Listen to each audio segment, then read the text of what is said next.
Daniel forgot to mention that I'm also the head janitor. I clean up afterwards.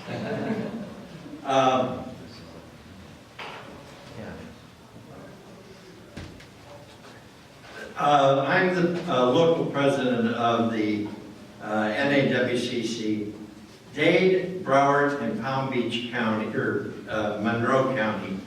And we provide programs throughout those 3 county areas. And we're in our 47th year. So we've been around a while. Our chapter has donated these manuals. And we want you to know that because otherwise you'd be paying for them. This program is a first of its kind. I travel throughout the United States and give programs. I contacted all the Art Deco societies. None of them have ever had a program on clocks or watches. Because there are very few people who have the background, who do the research, and research is absolutely essential. You're going to see 120 clocks right after this PowerPoint. There's the picture PowerPoint.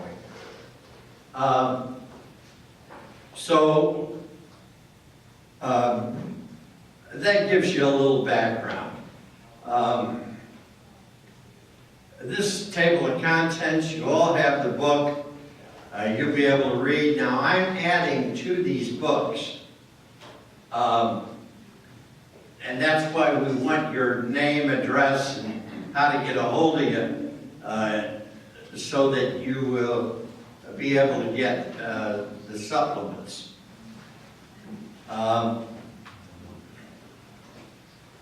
Here's the outline of the program. I don't need to go through it, you can read. Labeling. This is very important. People don't understand the labeling. Back in 1892, our country, the import department of our country said, if you're going to import into the United States, you need to list the country of origin on labeling for those items coming into the United States. Well, they found that there were some problems. For example, Japan labeled their stuff Nippon, which means Japan. Okay? So, in 1913, they said, you need to say made in. And you will find that stamped on items, made in. Except that there were people who decided, oh, well, we'll put it on paper. What happens to paper? Comes right off the minute you wash it or whatever. So then they had, in 21, they required that the country of origin labeling be in English. That got rid of Nippon. And then, in 1930, they required the labeling to be conspicuous and indelible, labeled, and define age of origin of antiques as 100 years old, 1830. In 1830, they said, in order for it to be an antique, it has to be prior to 1830. Did any of you know that? Most people don't. I do, because I studied this stuff. Now,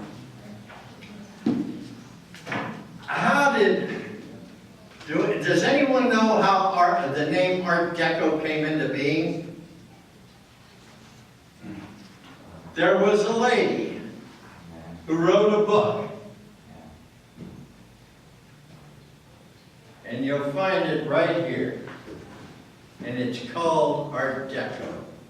That was the first time it was ever called Art Deco. What year? I think it was 30 or 60.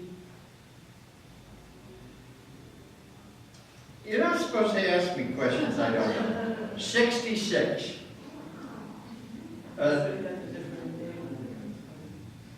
Yeah, 66.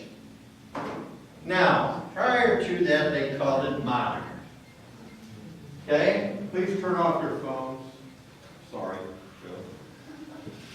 Okay, you turn off yours too? I am. Okay. Did you turn off mine? No. No, okay.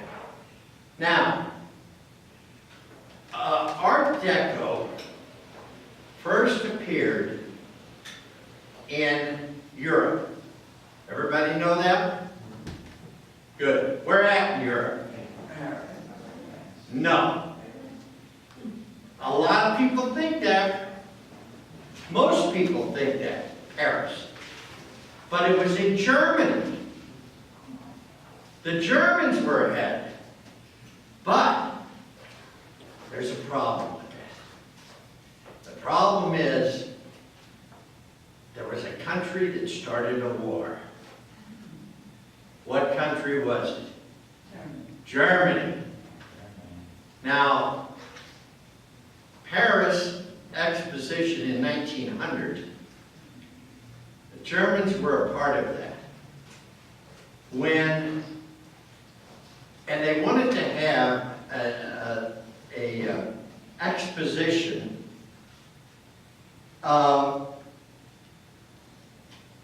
and they wanted to have it in 1920. But guess what? They couldn't afford it. Because of what? The war. So long about, they finally agreed to 1925. And in your booklet here, you have the layout of the facilities, etc. Okay? You have in French and English. If you don't read French, just go to the end of French and you'll have it in English. The table of contents. Now, there were two countries that did not come to the 1925 exposition. Anybody know who they were? Germany. What? United States. Germany and the U.S. Germany because they weren't invited. Because they weren't liked. Okay? The United States didn't come because They were too cheap. no, they weren't too cheap. The fella, the Secretary of State said,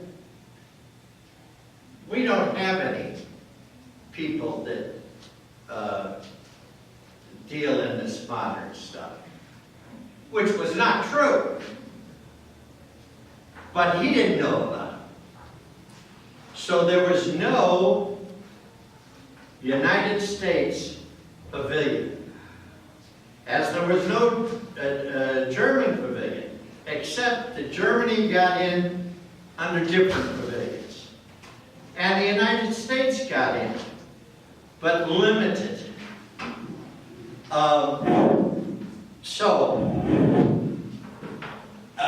Those are two countries, and it's in there, gives you the information. Now, you come to Art Deco defined and refined in France. And when you can get a chance, read it. It gives you the history, etc., etc. I wrote it. I think it's about 3.5 or 4 pages. Now, Art Deco clockbooks. Here they are, folks.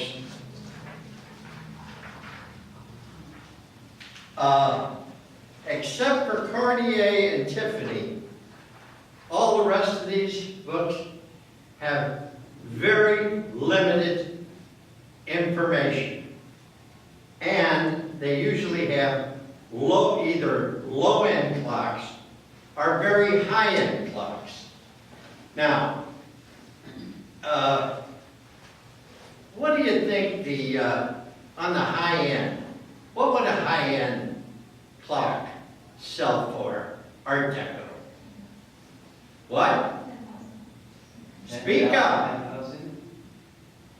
10,000. What year are we talking about? Art Deco, 25 to 40.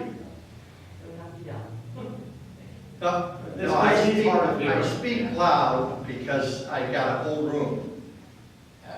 Anybody else? How about 500,000? Okay, how many of you are going to go out and buy a $100,000 clock? You're not? Oh, what a shame. Neither am I, because I can't afford it. All right? But the majority of the clocks, if you look at these, they're very low-end clocks. They're $100, $150, $50, $200. And they're not really good clocks. Now, you have some really good clocks that I brought pictures of. I didn't bring the clocks. The reason was that Daniel told me, if you bring them, they'll be missing by the end of the show. No, he didn't say that. Okay? He said, but they won't steal paper. No, again, joking. Anyway, you can look at these because you may find them interesting. How many of you have an Art Deco clock? Good. 1, 2, 3. So how do you find out about your clock? Anybody tell me? Since these are does anybody have a Cartier clock? Okay. Does anybody have a Tiffany? Yeah, I sold it. Pardon? I did, I sold it. She did, but she sold it. Good. This is an interesting thing about Tiffany. And it's in the booklet here. I'm Tiffany. Daniel is Black Star and Frost. My brother Mick is Marcus. Okay? We all three go into the same place, and we all three order a clock. The same clock. And I say, put my name on mine. Daniel says, put Tiffany on mine. My brother says, put exactly the same clock. So when people say, I have a Tiffany, I say, so do a million other people. Tiffany did make clocks. They only made 800 clocks and movements. And they're very rare, they're very hard to come by, and they're very hard to identify. Okay, I was hired to appraise a clock for the Tennis Hall of Fame. Okay? And they have had it for years. And they didn't have the information. After I was done researching it, they knew who made it, when it was made, when Tiffany took it in, everything about it. Okay? But with most Tiffany clocks, you can't do that. Tiffany did make this one. Okay. Moving right along.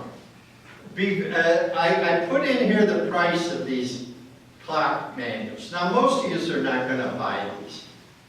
But some people might want to. And if you're here in the area, you can call me and I'll help you based on what you need. Art Deco books, general subjects, they have almost no information about clocks. Zero information about clocks.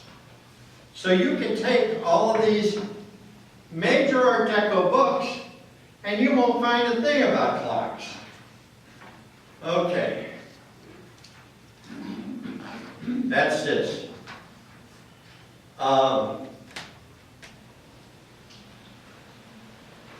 This is the cover of the general catalog for the 1925 exposition. And this is the table of contents. And then look, here are the table of contents in English.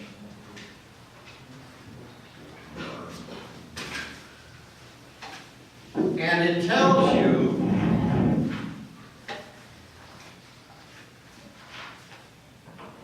on this section what the countries had pavilions, so that you'll know, you can go, I mean, Japan had one, China, Danish had them, England, Greek, but only if they were coming into the United States were they marked made in with the country. And prior to the country being on the clock or the item, it would have the city. Prior to 1892, it had the city. You'll find Paris, Berlin, Luxembourg, whatever.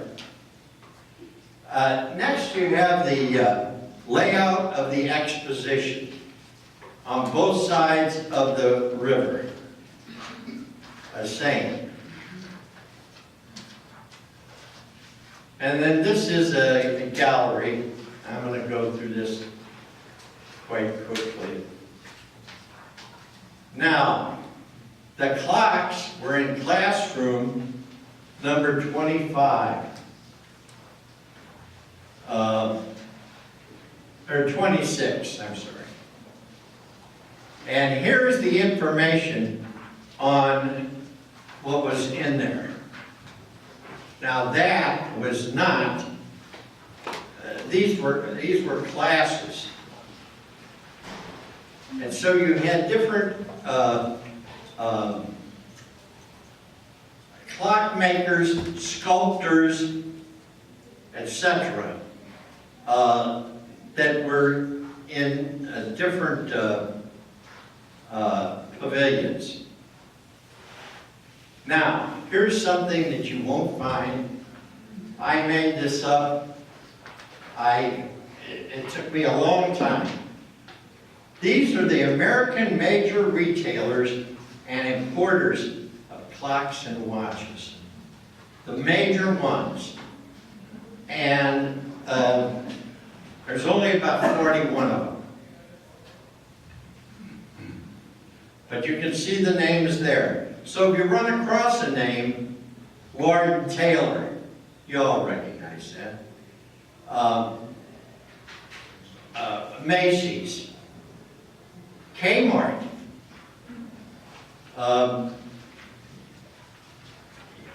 that may narrow it down for you. Material finishes, power and striking types. Material types, whether it's wood, tortoise shell, metal, that includes sterling silver, gold, platinum, bronze, brass, spelter. There is a difference between bronze and brass. Does everybody know what spelter is? Or does anyone know what spelter is? Spelter is white metal okay? Now, some people say, oh, it's pewter. It's not true. Spelter is white metal. When you're looking at two items, Art Deco items, one's a spelter and the other one's a bronze. The spelter, let's say, would be worth $500. The bronze would be worth $5,000. Big difference. And I see a lot of people buying spelter clocks thinking they're bronze because they have a bronze finish on them. And they bought a $500 clock for $3,000 and was told they were getting a terrific deal. There's a clock shop up in Fort Lauderdale that has done that numerous times. They lie to the people, they give them false appraisals, etc. Anymore, does anyone know of a clock shop down this way? There used to be one in Coral Gables. They're gone. I get calls weekly. I can't find a clock repairman anywhere. And I say to them, you just found one. Okay. Joe, What? can I expand on your spelter for just a second? Go ahead. My background's a scrap metal business, so I know metals, okay? And spelter is, well, some people call it die casting, some people call it pot metal. It's a combination of aluminum and zinc. The zinc is added as a hardener to the aluminum, so it's more, to be more statuary, like a bronze piece would be. So that's, you know, you may have heard some of those other terms for that, and it actually was an invention that came out of the wars, a cheaper way to make some things that they could utilize. So anyway, that's what I want to add to that. Good, thank you. You get half the praise. All right. So when you clap, use one hand for him and the other hand for me. Okay. Metals, we talked about. Stone, semi-precious jewels, ceramics, glass, plastics. Well, you can read it here, but it's quite complete. And then the finishing, the power types. There's 3 power types: electric, weight-driven, and spring-driven. Weight-driven is usually a weight or 2 weights or 3 weights. Spring-driven can be one spring, 2 springs, 3 springs, and electric can be 1 plug-in. Okay. Battery operated. What? Our battery. Battery operated, right. And then there's a type of clock called a mystery clock. To the average person that looks at it, they don't know how it runs. The hands are out there and there's glass. They can't see a movement or anything. Mystery clocks bring higher priced money. Okay, and I'll show you. Striking types. Timepieces do not strike. Then there's hour striking and hour and half hour striking. There's quarter striking and repeating. In other words, it repeats the hour, and sometimes the minute, and sometimes the quarter. Alarm and carillon, that's musical bells. Clock types: floor, wall, mantel, desk, carriage, strut. And then you have some escapement types in here. I put those in for any of you folks who are mechanically inclined to just give you an idea.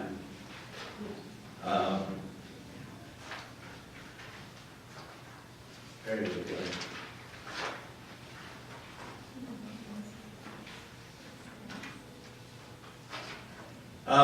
Have any of you seen what they call 400-day clocks or year-going clocks?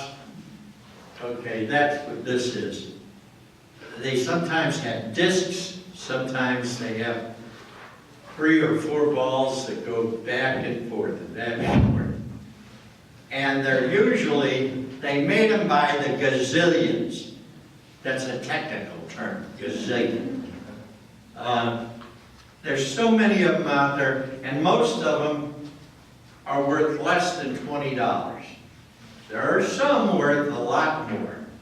French ones are worth a lot more. Art Deco styles, artistic influences.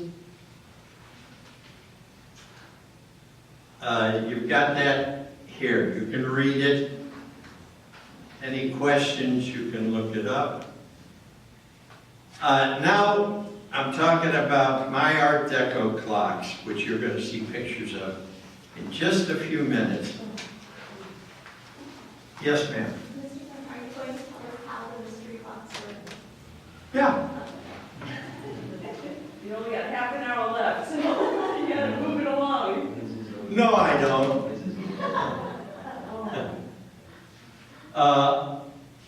Look back here and you will see. Oh, wait a minute. I want to do that.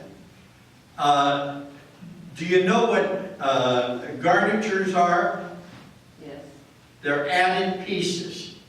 With clocks, there are a number of different types of garnitures.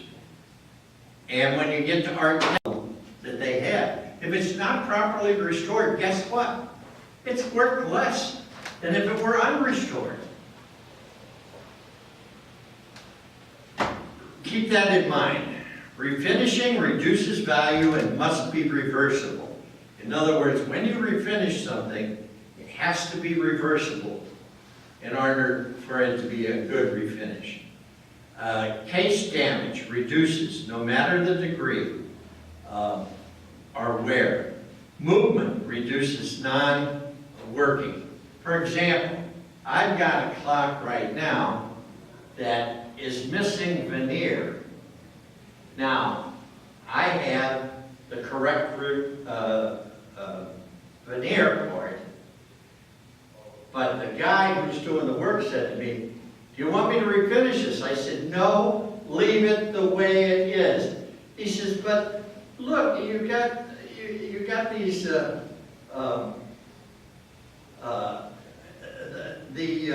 the background is not flush, flat." I said, "I know. That shows age." I said, "It can be cleaned." Everybody talks about oh boy, I'm having a senior moment. You know, on Antiques Roadshow, you all watch that? That phony thing? Don't think that I have anything against them. That real phony thing. I wouldn't be on there for a couple of reasons. One, you got to pay your own way. You got to pay all your expenses. They get you on there, and you're hoping that you'll get on air. There's no guarantee. So you may spend, generally, it'll cost you anywhere from $3,000 to $5,000 to be on there. And so people get on there and they lie. I've got this sword and I cut watermelons with it. It was a made-up deal. 3 people went to jail. There's been several people go to jail on Antiques Roadshow. Most people don't know that. Tell me the 2 most prominent auction houses in the United States? Sotheby's? Christie's. And you know that the presidents of both of them went to jail, and it cost them one $900,000 and the other $500,000. They were cheating the people. It was in all the newspapers. Guess what? Most people didn't read it. I would never do business with a cheater. But they're the biggest cheats in the world. And people say to me, aren't you afraid of getting sued? No, you can't get sued when it's the truth. I got the articles at home. I've got a book that they wrote about it. The two presidents got together and they said, listen, we're not making enough money. Who can we screw? Only one person, or well, two people. The buyers and the sellers. That's what they did. Okay? So, keep that in mind. How what? What did they do? Well, they did a number of things. Number one, they held down the values. If Christie's was going to take it, they called up Sotheby's and said, hey, this guy's going to come by and see you. Lowball them. And vice versa. And they bought items at their mezzanine sales, their cheap sales. They bought them and sent them over to England and Europe and sold them for the big bucks that they were really worth. Okay? Why did cheat when someone can't? Well, not even if someone passed away. They take advantage of people. They used to give values. They don't do that anymore. You know why? They don't want you to know. Remember, and I'm looking at this room. Look at me. I'm knowledgeable. I know what I'm doing. They would never let me in a sale. I couldn't walk in their door. You know why? Because I wasn't an original wealthy person. If I was nouveau riche, guess what? They wouldn't even let me in. Joe, Yeah. we need you to move on with the Art Deco. Yeah, okay. Yeah, all right. So anyway, if any of you would like to know more, you can always call me. Except don't call me any bad names. Okay, Art Deco, The Art of Art Deco by Christie's. This was a sale they were supposed to have. This clock was in there for $150,000 to $300,000. This clock was in there for $150,000 to $300,000. None of these clocks sold. This is what's called a mystery clock. You see this little frog here? Right? Where's mine? Hey! Okay, right there. That moves around. Okay? And it tells the time. So what you have to do is walk up to the turtle, and what do you say? What time is it? Okay? But turtles can't talk, so they can't tell you anything. This goes around by a magnet underneath. Okay? And I have a couple of these, and they're wonderful. Okay, next. Another mystery. Notice the hands are in the middle of the stone. See?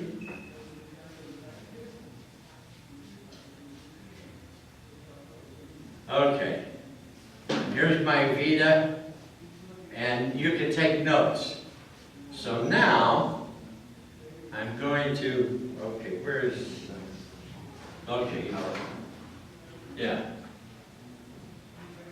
Okay, there, and I want to get rid of these. Okay. And here's the thing you came for. No, I think you got some good information on the other. A Swiss weather station, 4-dial weather station by Angelus. Art Deco. This is what's called an annular. The dial goes around like this, okay, and tells the time. These are very desirable. Atlas with the clock on his head, over his head.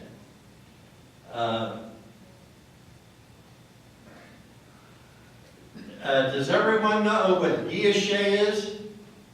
Anyone know? Guilloche is silver that is engine engraved, and then enamel put over it, and the blue is the enamel, and it makes a pattern. Guilloche is very desirable, and if it's broken, it's really a bad. You can hardly get it fixed. Is that because there's not those kind of artesians around anymore? Yeah. And because it's over the entire piece, as you can see here, and how you gonna repair a chip? Okay. These are called purse watches. You'll see several of them, and these are sterling silver. Notice that it's black. Why is it black? Because one of us is lazy and doesn't clean it. That's me. No, my brother's a big help, but it's me because I don't clean them. This one is alligator and silver. Another purse watch from the Art Deco period. I noticed Lauderdale was one of the major, Switzerland, was that one of the major places manufactured during Art Deco time? No, during all the period of time from the 1800s right on through, Swiss were major makers. They always were. We only surpassed them in their imports in the 1880s. Before that, they led the world, and they're leading it again. Here's a garniture set. And notice that it has brown and white marble, onyx, the green is onyx, and then the naked ladies are bronze, as well as the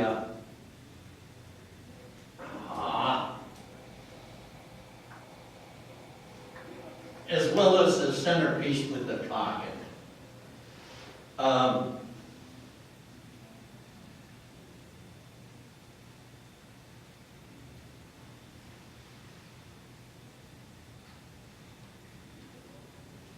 What is that? Again, it's onyx and marble, and it's a vulture. Now, that's worth a lot of money. A friend of mine owns this. Is that because of the maker of the sculpture, or both, or? The sculpture itself, the maker.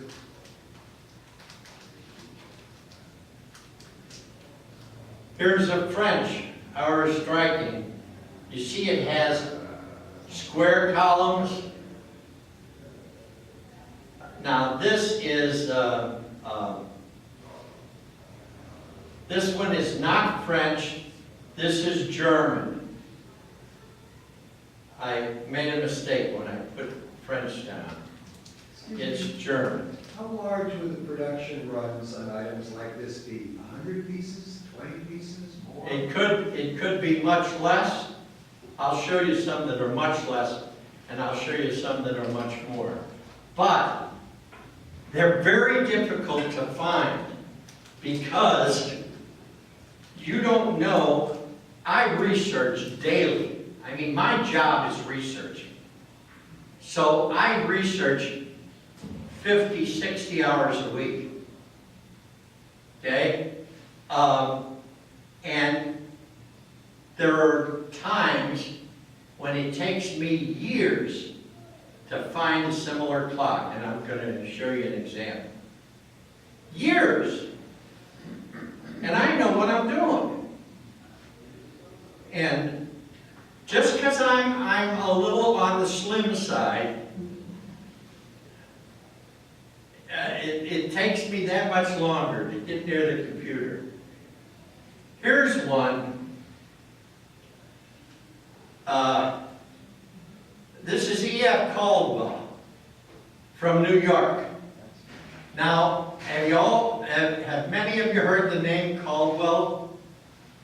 There were two Caldwells. One in Philadelphia, one in New York. The one in New York is the one you want. The Caldwell in Philadelphia, nice work, but they're nowhere near the Caldwell of New York. And they have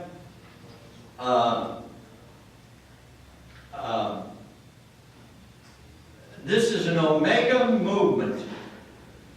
Omega watch movement, a large Omega watch movement. And this case was made in France. Now, it says Swiss because Omega was a Swiss movement.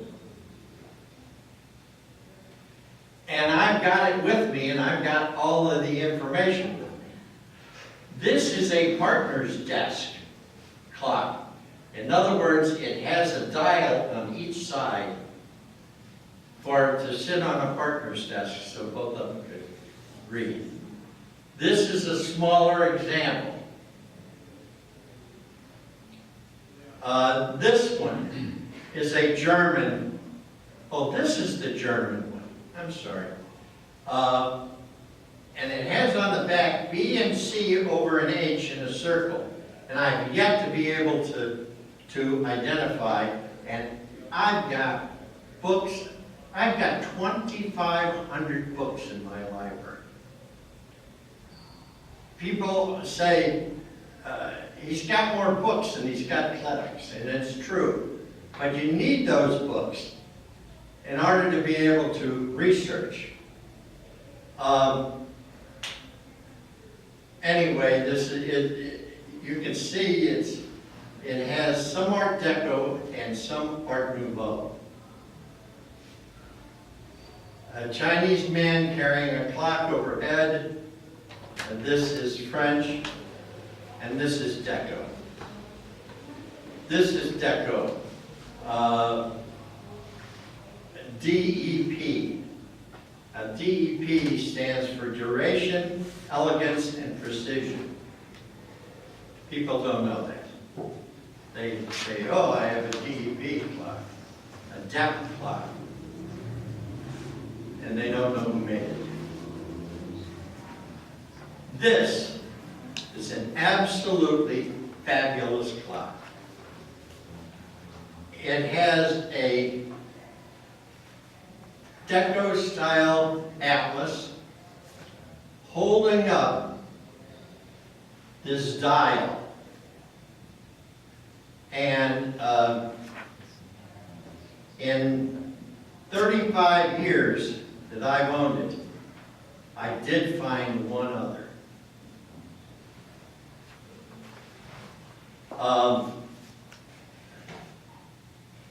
There's a guy by the name of Chambliss over here in the States.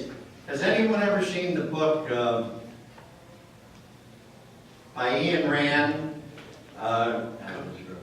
Atlas, right. The atlas on that is almost the same as this. And it came out of the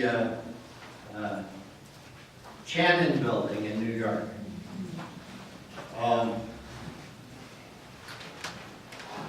And I have all the information about this in our book.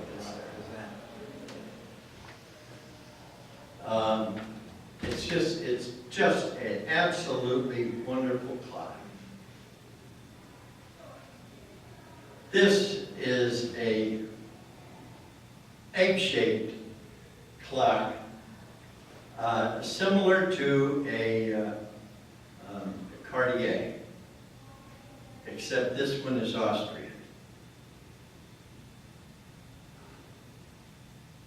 Here's one like Jackie Onassis had, except hers did not have the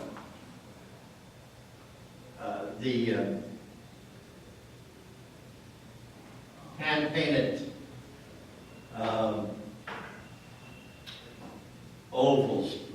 They're called something else. I can't remember right this second. Portraits that are hand-painted.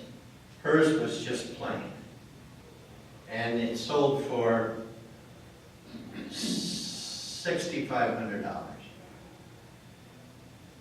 Mostly because it was her clock. This is a Walden. Or no, this is an Elgin. This is Armalou with black enamel. Again, a struck purse watch.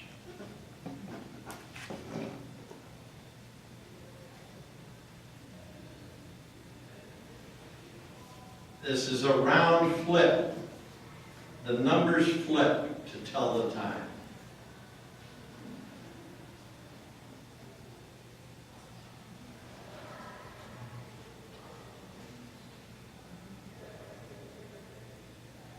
If anybody has any questions on any of these, just let me know. I do with the guilloche. I had something like that became, the finish was dull. Can that be repolished? It's not guilloche, it's dull. What would it be?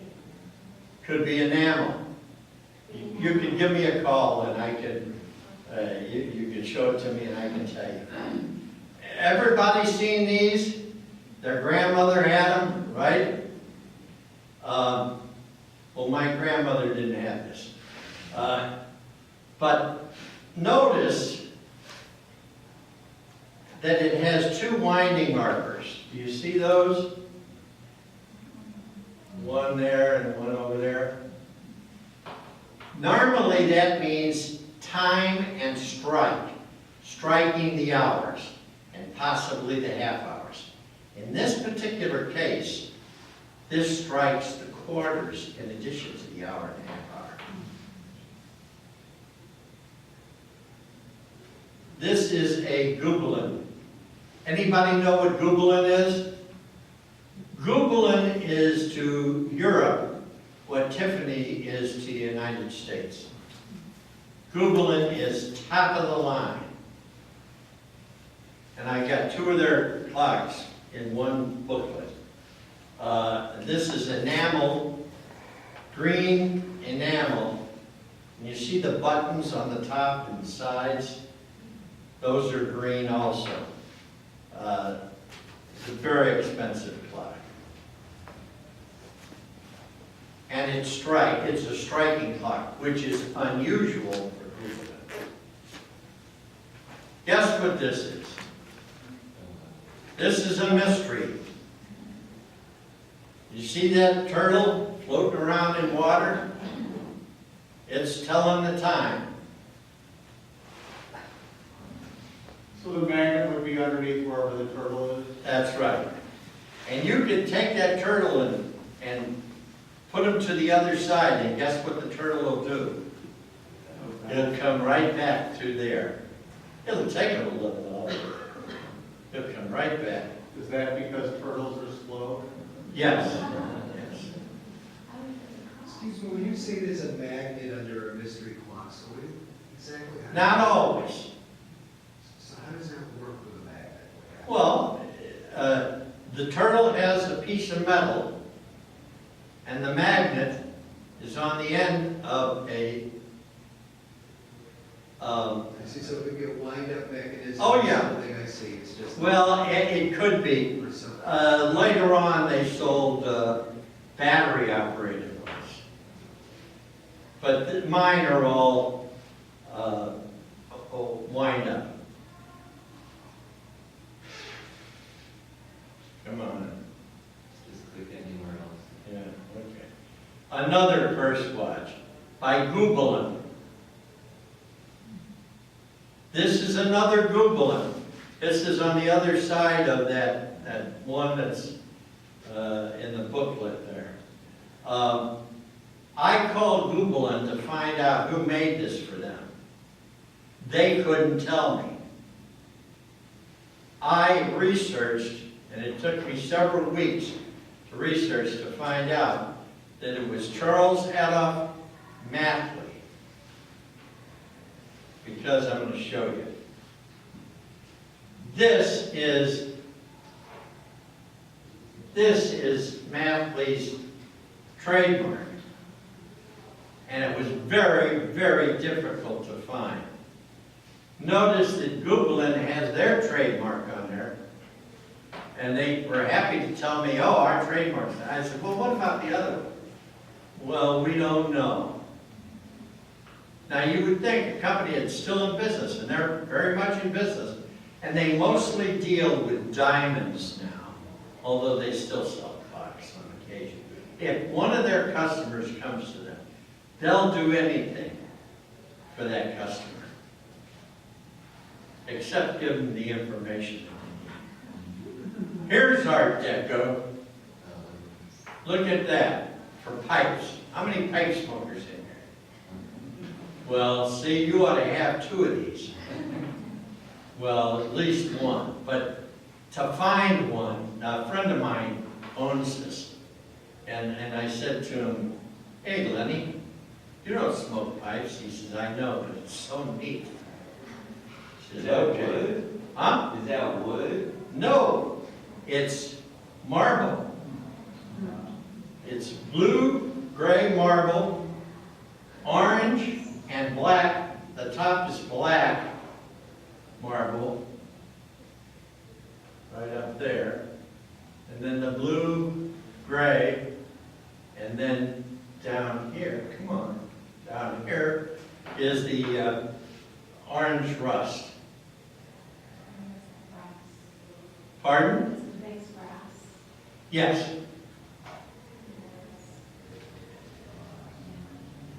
This is blue enamel triangle.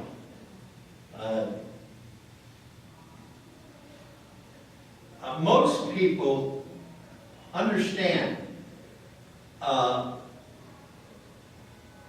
of these clocks, when I bought them, not one of them had any information about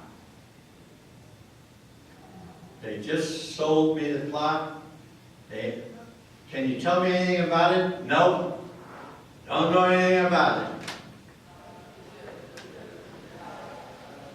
This is glass, it's crystal, with sterling silver, a sterling silver handle. And it's Hamburg American, the movement is with the porcelain dial. This is wonderful. These are cold-painted bronze on green marble, green variegated marble. Now I'm going to show you the best. That's an 18th century. There's the Art Deco. Okay? People think that just because something is old, it doesn't come back. They do come back. And this is worth just a ton of money.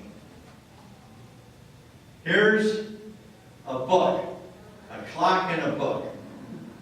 And it says that it's time. And it's an Imhoff, which is a good name. This is another partner's desk clock. This is from a Cadillac Fleetwood, 1931, a Swiss Jaeger. Anyone ever heard of LeCoultre? Okay. Well, LeCoultre is a good name. And Jaeger bought in, so it's Jaeger LeCoultre in Europe, and in the States it's just LeCoultre. But that's a clock in the Cadillac Fleetwood. In the back is a vanity. This is a mystery clock. Notice the hands. Okay, so how do the hands move? That's the mystery.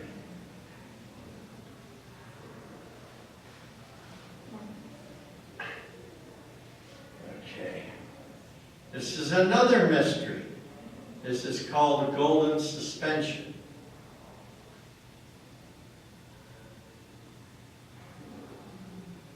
This is an owl. Those eyes go back and forth. Like the guy's got nothing better to do than sit there and move his eyes back and forth. Another purse watch. This is a clock that tells the day, date, month, and time. And it's an alarm.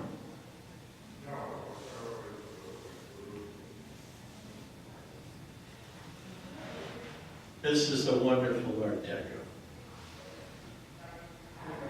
This one's got naked ladies.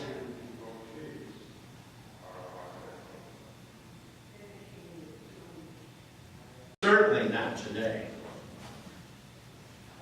It was just, I mean, these are Egyptian revival. And it's just decoration. Again, another purse watch. This is a LeCoultre inline skeleton clock. It doesn't strike, doesn't do anything except tell time. And these typically sell for $3,000. Isn't that crazy? I didn't pay that much for it. Again, another LeCoultre folding clock. This is Marcus Company folding, but a repeating clock. It repeats the hour and the minutes on a gong. And it's sterling silver. This is a purse watch with a blue leather.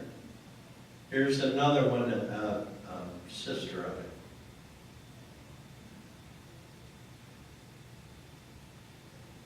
This is a retailer. See it. This has the calendar and thermometer.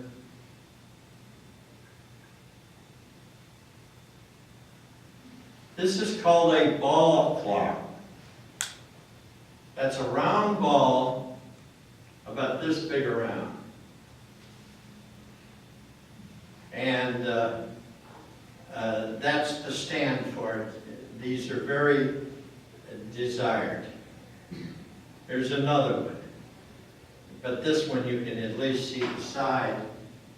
And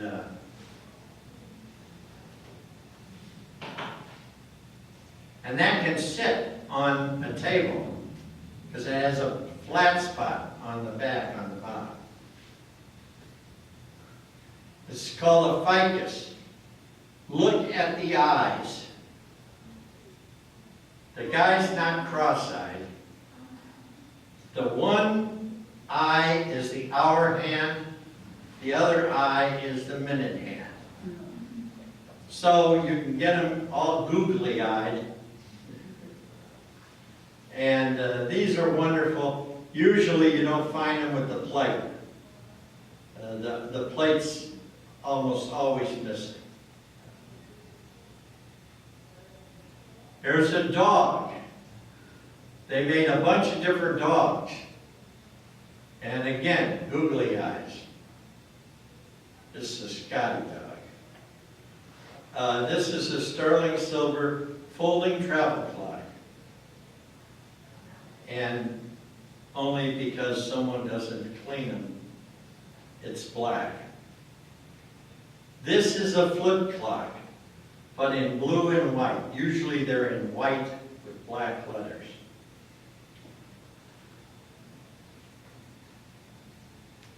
Snakeskin purse watch. This is an enamel, blue enamel umbrella on brass frame.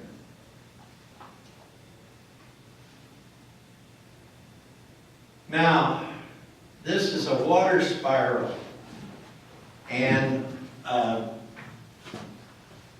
haven't put it back together, but right here, a spiral, a glass spiral comes out. And there's a movement down here that makes that brass spiral go round and round, and it looks like a fountain. They're really neat. And this, the top movement is separate. It's a watch movement. This is Marcasite. Anyone not know what Marcasite is? Marcasite is metal. To look like, what does it look like? Diamonds. See the little, what's the matter with this? See the little diamonds? But that's metal. And it's guilloche enamel, and it's great colors, purple and yellow. Notice that design in that yellow. Can you see the design in the yellow? Well, that's the silver engine turned. Another purse watch. This is Japanese by Seiko, later named Seiko. Sakosha was what it was named at this time. Owned by the same guy. And this was made between 1899 and 1917. Green glass with copper frame and accents. Really a wonderful little clock.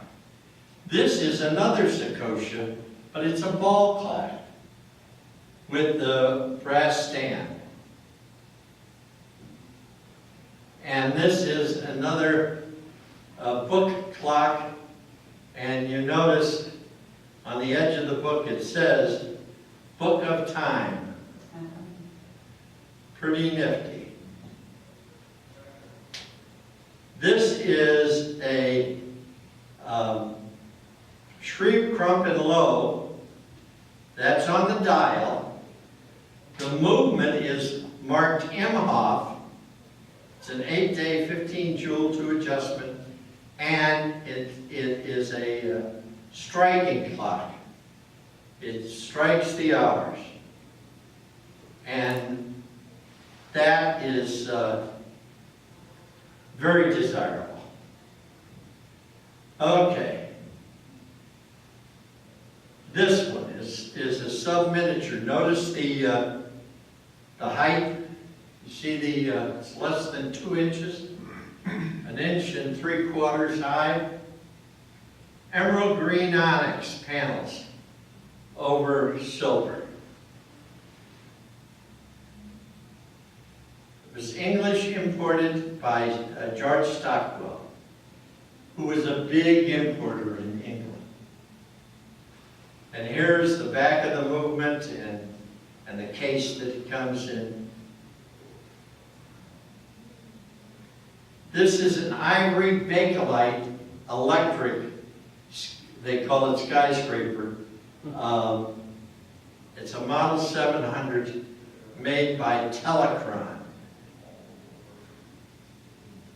And you don't usually find them in this condition. This is just wonderful condition. Here's another one. What do they call these? Monitor tops? I'm not the only one in the room that remembers this, am I? Yeah, I guess so. These are called monitor tops. Your mother or your grandmother had one of these.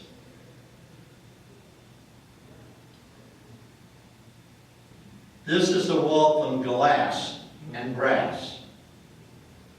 The blue is the glass. 8th day.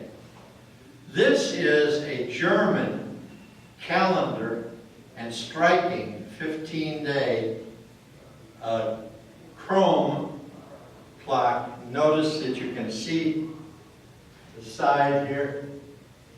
These are very, very difficult to come by. I mean, they're just almost impossible. And Art Deco, forget about it. These are called beating heart clocks. See the little hearts down here? And one is blue enamel and the other is red stone. This is another one. These are pheasants. And these are, it's quite a lovely clock. A friend of mine owns it. But it's unsigned. And being unsigned doesn't make it bad. It can still be researched. That's the back of it. And this is the movement inside the back. This is a watch holder.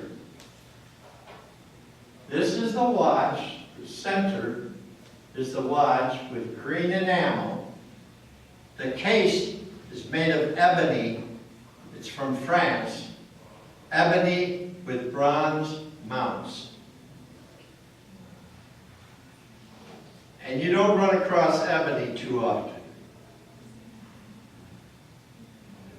This is another watch holder. This is a Spelter Mastiff dog, guard dog, with a very large watch, about this big around. You wouldn't carry it in your pocket because your drawers would be dripping because it's so big. It's a Goliath. This is an anchor with the green is onyx with a Goliath watch. Longines. I'm wearing a Longines today. A diamond dial mystery.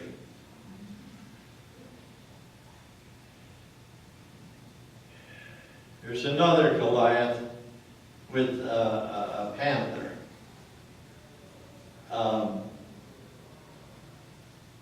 And on the dial it says M&M and Company, which is Matthey Brothers, Mathis and Company, New York, New York. This is a paperweight clock, and notice the hands. This is a star and this is a moon, and there how you tell the time.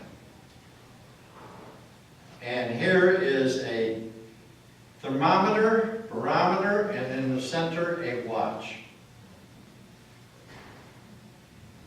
This is all bronze, covered in black velvet with bronze mounts on it. The stars are all bronze, etc. Kind of fancy schmancy. This is glass, cut glass with a beating heart pendulum. Here's a barometer, hydrometer, and thermometer. It's got that Deco look. Here is a clock. You see the two balls? That's how you tell the time. They move independently of each other. This is an Art Deco tall case clock. It's just beautiful.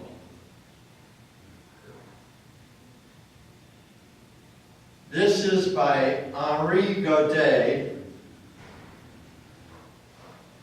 and it's a bronze statue with the clock. Okay? Now this is Art Nouveau. I stuck this in for a reason. And here's the reason. That's American. It's the same statue. But guess what? The other one was in bronze, and what is this in? Spelter. The Americans did things cheaper. And this has a ball clock on it. And it's not worth near what the other one is. But this was made in the Art Deco period.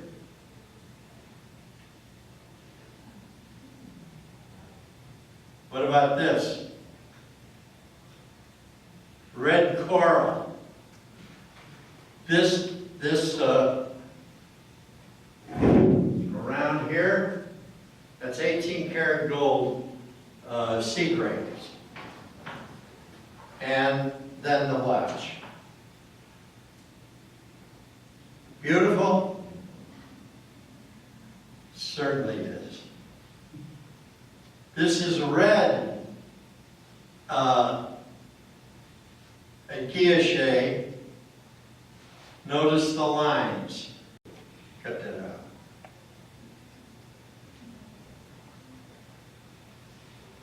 And these are dolphins. This is French. Ebonized with gilt dolphins.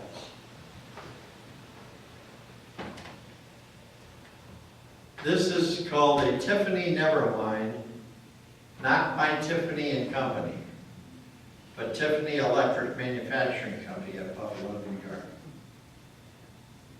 Made during the start of the decade. It's a totally different company. Oh, totally. They never sue each other? No.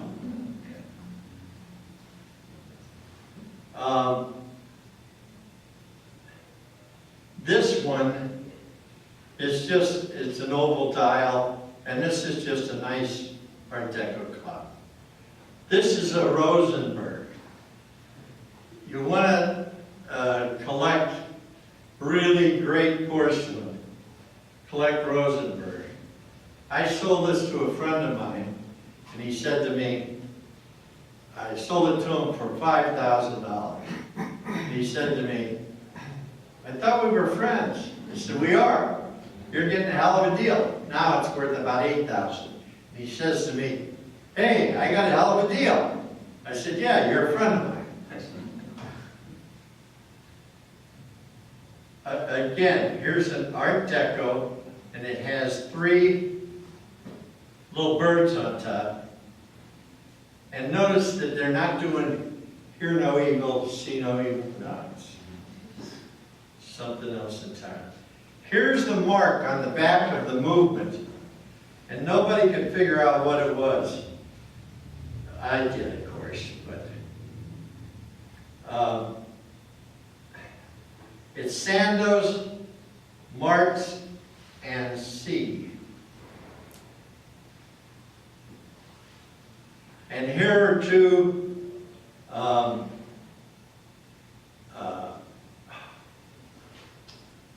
says it right on there somewhere. Pheasants, Spelter pheasants. Here are dogs, and they're marked on the collar. There it is on the collar. I'm almost done. Oh, we're right on time. Blue glass desk set by Waltham. It's very beautiful, isn't it? Is that vitrolite or, oh, blue glass, okay, sorry. Blue glass. And then this is a DEP, and it's marble with bronze mounts. And this is, have any of you heard of yellow sienna? That's the color of this marble. Yellow sienna is the creme de la creme de la creme, and it has been since the Greeks. Okay? And it has on it this blue or this red accents. So the person who was helping me with this said, I have that exact clock. I said, oh, you can't. Yes, I do. Yes, I do. So she ran home and she sent me a picture, and it was the exact clock, except it had black instead of the red. Now, which is better? Well, the red is. And I have to tell people, you know, at times bad news, because they say, oh, I have the exact same clock. No, you don't. But anyway, but hers is by the same company, Bonnet Potter. But mine on the dial has this guy's name, who was the enameler. See, made in France.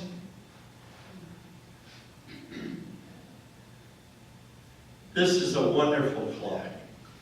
I wish I owned this clock. But it's expensive. I mean, it's real expensive. It's stinky expensive because I can't afford it. But I think it's just a wonderful clock. What would you estimate that?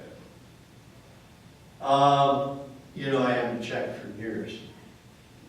But it's, here again is the Art Deco that is in your book, and I don't have to go through that. I was going to insert some text, but I didn't. Okay.